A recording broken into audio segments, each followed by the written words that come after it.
be very unique because we, majority of the immigrants, came from 57 majority Muslim nations, where more than 54 of those countries were either under occupation or were under colonial rule or were ruled by brutal dictators whose names were Muslims, but their actions were worst a person could imagine.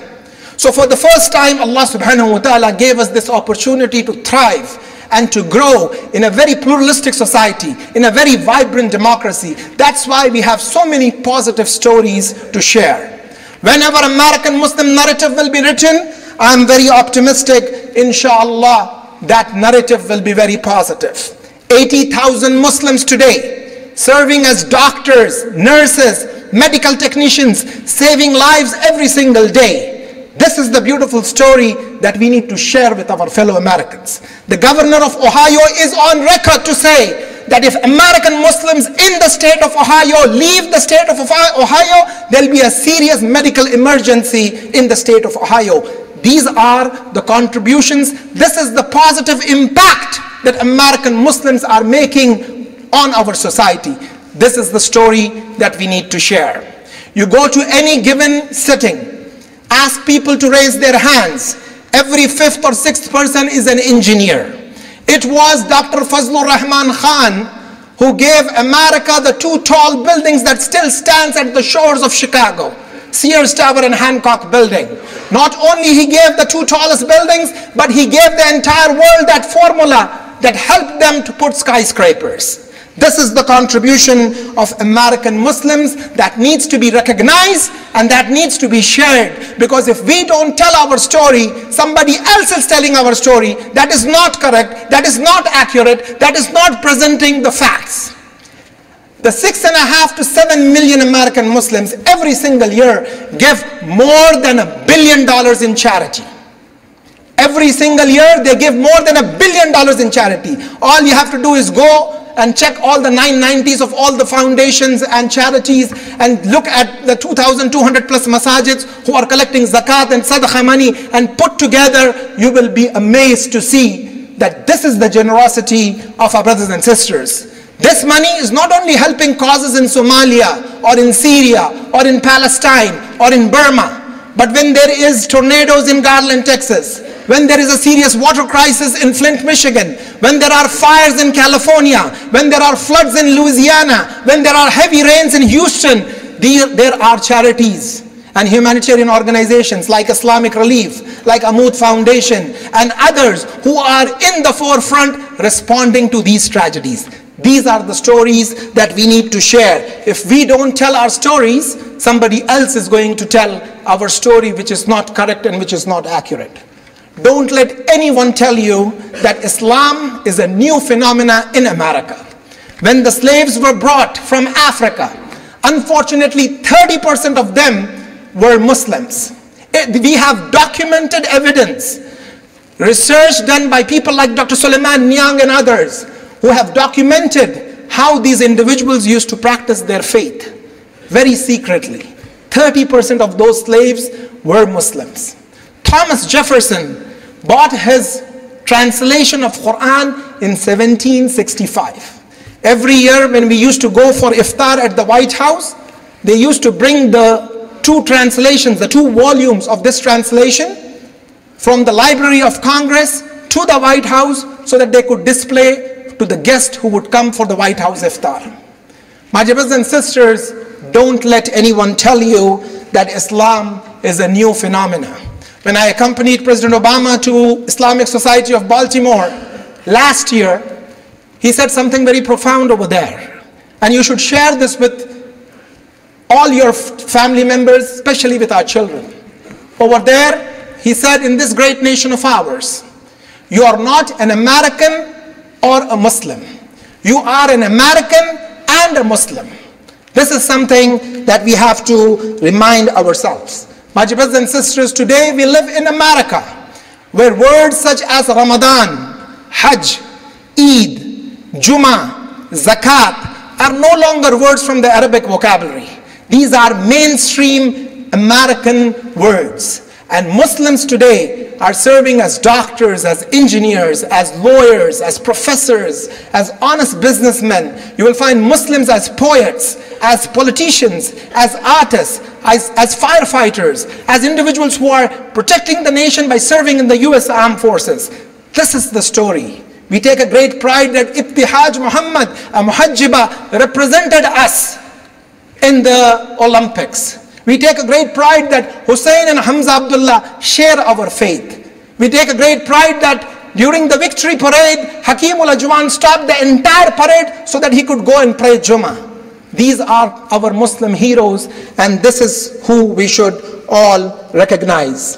My brothers and sisters, in last 20-25 years, American Muslims have done, and all organizations, I don't speak to you just as the president of Islamic Society of North America, but every single organization, whether it is MAS or ICNA or CARE or MPAC, they have done tremendous amount of amazing work that helped our fellow Americans to understand this great religion.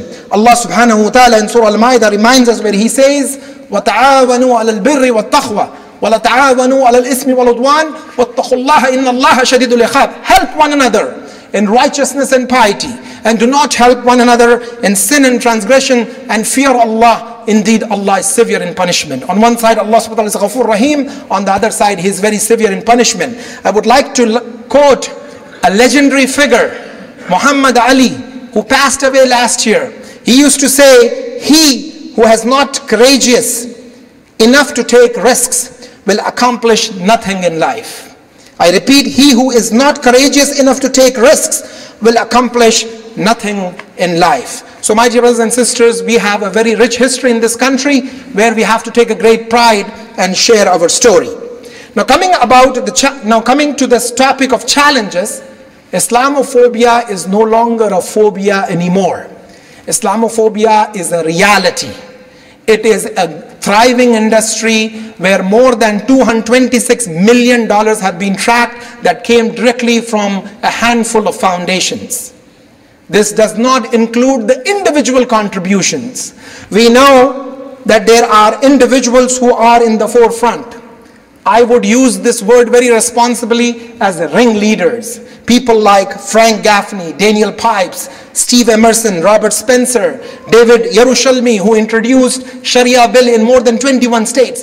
These are the main ringleaders who are in the forefront, who are supported by activists such as Pamela Geller, Ayaan Hirsi Ali, and Bridget Gabriel, who have their friends in the extreme right wing, people like Franklin Graham, Pat Robertson, and John Hagee, who has their own validators, people like Walid Faras, Zuhdi Jasser, and Walid Shoaib, and they have their own friends from the political circle, like the congressman from Tyler, Texas, Louis Gohmert, or Steve King, or Peter King, or the former congresswoman Michelle Bachmann. These are their friends who would spin the stories, and then they have their own friends in the media, channels such as Fox, Glenn Beck, Rush Limbaugh, Sean Hannity, National Review, Christian Broadcasting Network. So this is an entire industry that is working hand in hand. And alhamdulillah, may Allah bless all those who were part of the Center for American Progress, who exposed these Islamophobes. All you have to do today is go and type in IslamophobiaNetwork.com and download Fear Inc. 2.0 report.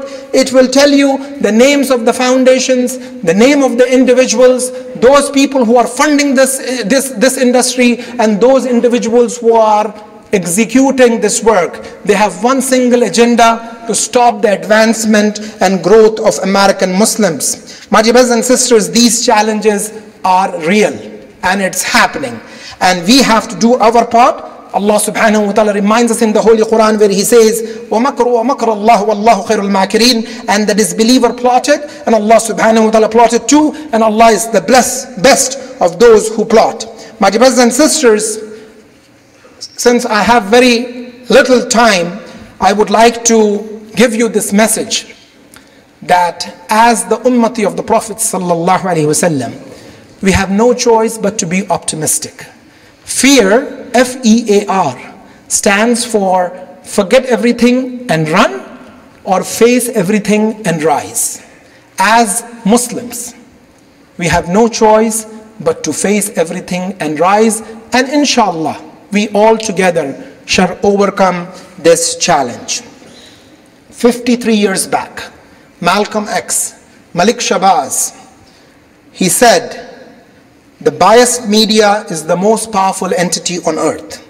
He said, they have the power to make the innocent guilty and to make the guilty innocent, because they rule over the minds and hearts of masses. And he concluded by saying, if you are not careful about the biased media, then the biased media will have you hating the people who are being oppressed and loving the people who are actually doing the oppression.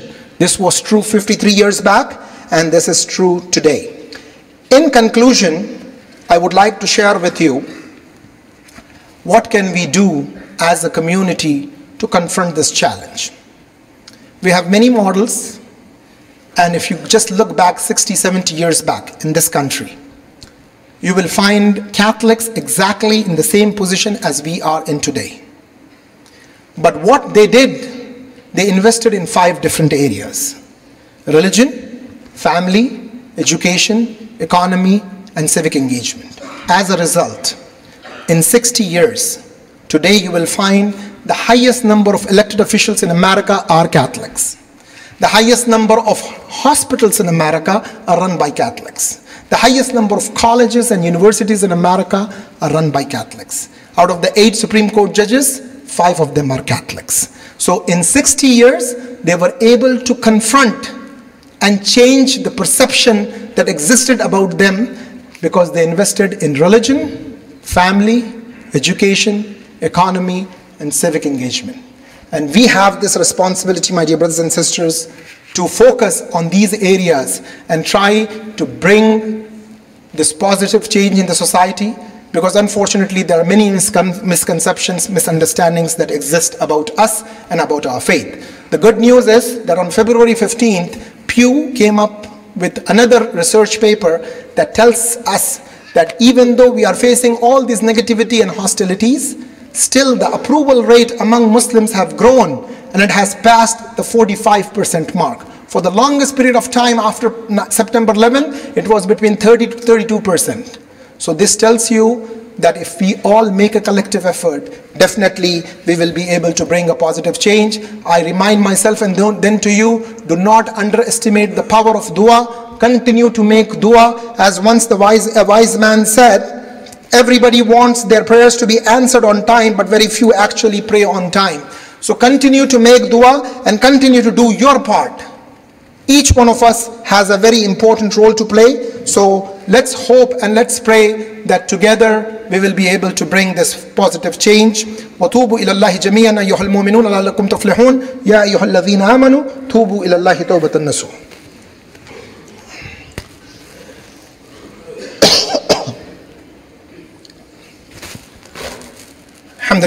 الحمد لله رب العالمين حمدا كثيرا طيبا مباركا فيه، والصلاة والسلام على سيد المرسلين إمام المتقين قائد الغر المحجلين نبينا محمد صلى الله عليه وسلم وعلى آله وأصحابه الطيبين الطاهرين. فأعوذ بالله من الشيطان الرجيم. بسم الله الرحمن الرحيم. إن الله وملائكته يصلون على النبي يا أيها الذين آمنوا صلوا عليه وسلموا تسليما.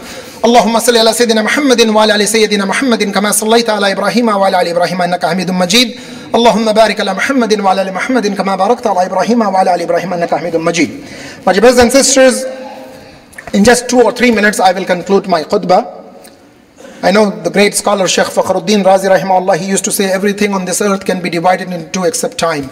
So time is either in the past or in the future, so you really cannot compete with time. So I will assure you that inshallah I'll conclude in just 3 minutes or so. Allah subhanahu wa ta'ala is reminding us in the Holy Quran where he says, فَإِنَّ مَعَ الْأُسْرِ يُسْرًا إِنَّ مَعَ الْأُسْرِ يُسْرًا. Verily along with every hardship there is a relief. Verily along with every hardship there is a relief. So in this ayah Allah subhanahu wa ta'ala says there is one hardship with 2 reliefs, so one hardship cannot overcome 2 reliefs.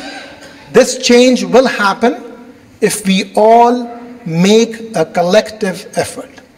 In Surah Ar-Ra'd, Allah subhanahu wa ta'ala says, إِنَّ اللَّهَ لَا يُغَيِّرُ مَا بِقَوْمٍ حَتَّى يُغَيِّرُ مَا بِأَنفُسِهِمْ. Verily Allah will not change the condition of people as long as they do not change their state themselves. In this great nation of ours, the largest economy in the world, the only superpower that exists. In this country, more than 46.7 million people are below poverty line. 20% of our fellow Americans go to bed empty stomach every single day. 570,000 people died last year because of drug overdose. 36 people die every single day in America due to gun violence. 22 veterans commit suicide every single day. These are serious challenges that are happening in our own backyard. Are we going to live in a cocoon, seclude ourselves and wait until this comes and knocks our door? Or are we going to proactively address this issue? My dear brothers and sisters, in Chicago alone, last year, there were 2,200 incidents of shooting, especially in the inner cities, where our African American brothers and sisters had to face prejudices and discrimination. Whose responsibility is it to stand up and show their solidarity and speak up against this form of injustices? Once a very prominent educator, she said, people who practice and preach racism forget that there is only one race, and that is the human race. Haters are ignorant people who are taught to hate. No one is born with this quality. Anything you learn can be unlearned, especially bad habits when it comes to hate and bigotry. No genes, no pigment, no skin color has anything to do with your intellect or education.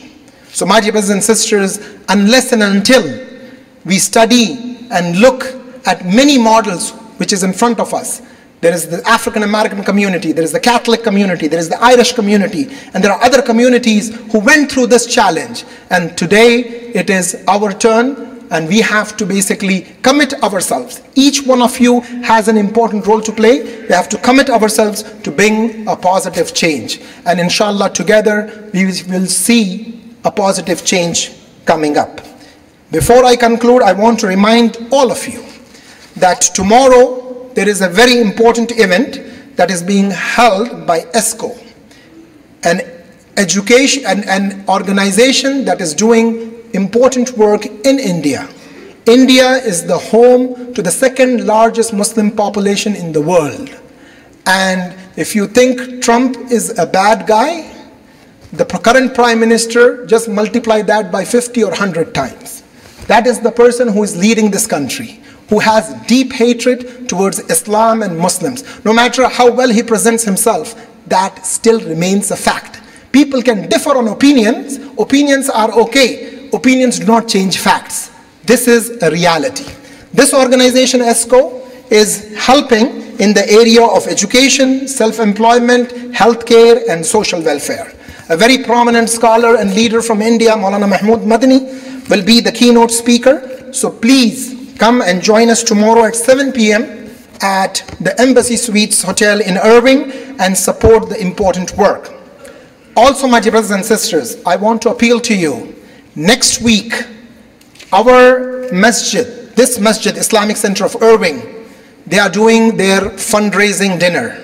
I always tell people, you have a right on the masjid and the masjid has a right on you. Fulfill each other's right. So please pick up this postcard before you leave. Come in large numbers. This is the time when we have to basically commit ourselves and support this important Islamic institution.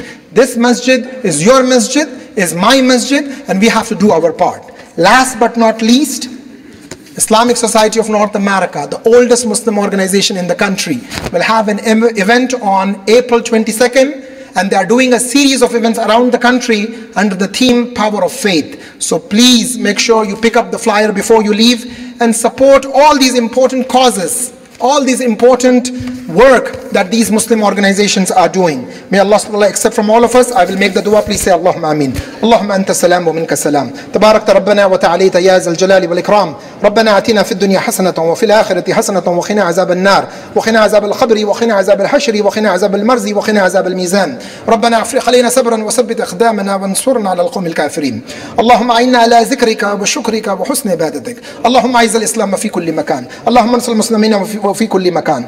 اللهم إني أسألك علما نافعا ورزقا طيبا وعملا متقبلا. اللهم إني أعوذ بك من الهم والحزن وأعوذ بك من العجز والكسل وأعوذ بك من البخل والجبن وأعوذ بك من غلبة الدين وقهر الرجال. سبحان ربك رب العزة عما يصفون وسلام على المرسلين والحمد لله رب العالمين. إن الله يأمر بالعدل والإحسان وإيتاء ذي القربى وينهى عن الفحشاء والمنكر والبغي يعظكم لعلكم تذكرون. إن الصلاة تنهى عن الفحشاء والمنكر ولذكر الله أكبر والله يعلم ما تصنعون. وأقيموا السلام.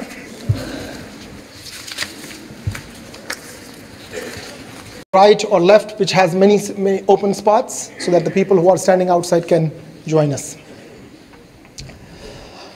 Allahu Akbar. Alhamdulillahi Rabbil Alameen. Ar-Rahman Ar-Rahim. مالك يوم الدين. إياك نعبد وإياك نستعين. اهدنا الصراط المستقيم صراط الذين أنعمت عليهم غير المغضوب عليهم ولا الضالين.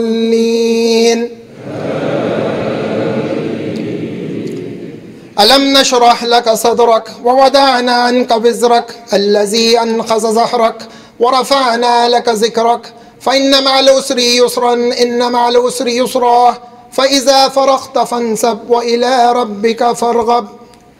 الله أكبر.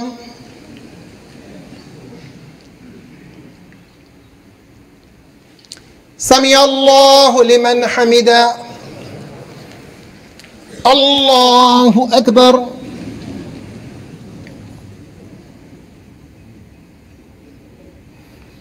الله أكبر.